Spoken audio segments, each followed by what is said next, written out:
Everyone, welcome to the channel. तो आज हम पढ़ेंगे छोटा सा कॉन्सेप्ट, एक Raoult's law is a special case of Henry's law. तो राउल्ट्स लॉ और हेनरीज लॉ, इन दोनों में बहुत ही माइन्यूट सा डिफरेंस होता है। राउल्ट्स लॉ क्या होता है? राउल्ट्स लॉ स्टार्टिंग में हमने ये चीज़ पढ़ी है कि अगर हमारे कंटेनर के अंदर दो कॉम्पोनेंट्स प्रेजेंट है, ए एंड बी कॉम्पोनेंट, तो दोनों का जो वेपर प्रेशर है वो गिवन होगा। पी ए का जो ए कॉम्पोनेंट है उसका vapour pressure P A equals to P naught A chi A.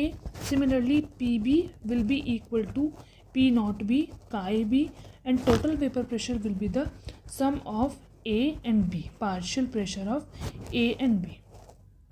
So when the solute is non-volatile and solvent is volatile, in that case B के pressure का कोई मीनिंग नहीं होता, क्योंकि ये नॉन वोलेटाइल है तो ये वेपर में कन्वर्ट ही नहीं होगा। तो उसके केस में कब, व्हेन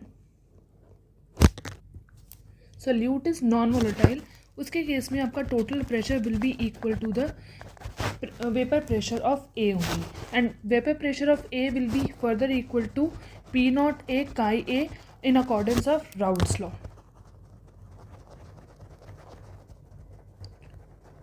सिमिलरली अगर मैं इसकी बात करती हूँ कि यहाँ हेनरीज लॉ भी लग सकता है, क्योंकि वेपर फेज में जो लिक्विड है आपका वो गैस में कन्वर्ट हो गया है, और गैसेस के केस में हेनरी लॉ भी लगाया जाता है। तो उसके केस में भी अगर मैं ए कंपोनेंट का प्रेशर निकालना चाहूँगी तो उसके केस में P A will be equal to K H dot chi A, that will be in accordance of Henry's law, जो कि एक एनालॉगस हो गया है राउल्ट्स लॉ का। तो ये दोनों ही वेपर प्रेशर जो है वो बराबर होंगे। तो अगर मैं इन दोनों को बराबर रखती हूँ तो इसके केस में आपका पी ए और P A cancel out, chi A cancel out, तो P dot A will be equal to K H, और ये दोनों ही कांस्टेंट होते हैं। तो अगर ये दोनों बराबर हो गए, कब बराबर होंगे? When your solute is non volatile and your solvent is volatile. That's why we always say कि Raoult's law is a special case of Henry's law. Thank you everyone to like, share and subscribe my channel.